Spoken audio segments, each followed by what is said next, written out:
Hi friends, எல்லோரும் எப்படி இருக்கீங்க?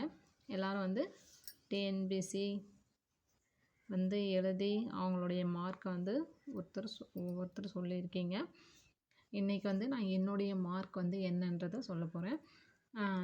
அதுக்கு முன்னாடி வந்து நான் ஆல்ரெடி வந்து மை எக்ஸ்பீரியன்ஸ் குரூப் 4 எக்ஸாம் சொல்லிட்டு ஒரு வீடியோவில் சொல்லியிருந்தேன். நான் வந்து பார்த்திங்கன்னா தமிழ்லாம் வந்து படிக்கிறதுக்கே வந்து ரொம்ப வந்து அதுக்கே வந்து நிறைய டைம் வேஸ்ட் பண்ணிட்டேன். அடுத்தது வந்து ஜிகேக்கு வந்து டைமே வந்து கிடைக்கல அப்படின்றத நான் முன்னாடி உங்களுக்கு சொல்லியிருந்தேன். இப்போ வந்து அந்த ஜிகேலாம் வந்து என்னால் மார்க் பண்ணவே முடியல, என்ன கொஷின் போட்டேன் அப்படின்றத. தமிழ் மட்டும் ஒரு சிலது மார்க் பண்ணின்னு வந்தேன். அது வந்து பார்த்திங்கன்னா என்னுடைய மார்க் வந்து எவ்வளோ அப்படின்றத வந்து பார்க்கலாம். 200க்கு வந்து 100 கொஷின் தமிழில் வந்து நான் எவ்வளோ கொஷின் வந்து தமிழுக்கு போட்டேன் அப்படின்றத பார்க்கலாம்.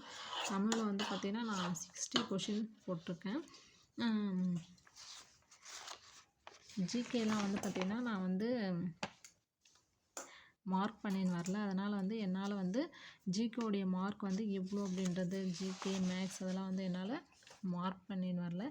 எவ்வளோ போட்டேன் அப்படின்றதும் எனக்கு வந்து தெரியல.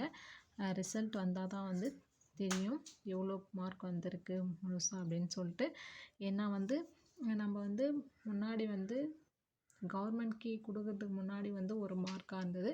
அடுத்து கவர்மெண்ட் கீயை செக் பண்ண பிறகு ஒரு மாதிரி வந்து மார்க் இருக்குது. அதனால் வந்து எதையுமே வந்து கிளியராக வந்து சொல்ல முடியலை. அடுத்தது வந்து பார்த்திங்கன்னா ரிசல்ட் வந்துட்ட பிறகு தான் வந்து நம்மளால் வந்து கரெக்டான நம்மளுடைய மார்க்கை வந்து சொல்ல முடியும். அவ்வளோதான் ஃப்ரெண்ட்ஸ், என்னுடைய மார்க்கு ரிசல்ட் வந்தால் என்னுடைய முழு மார்க்கை வந்து சொல்கிறேன். இந்த வீடியோ பிடிச்சிருந்தால் லைக் பண்ணுங்கள். நம்ம சேனலை சப்ஸ்கிரைப் பண்ணாதவங்க சப்ஸ்கிரைப் பண்ணுங்கள். நெக்ஸ்ட் வீடியோவில் பார்க்கலாம். Bye friends.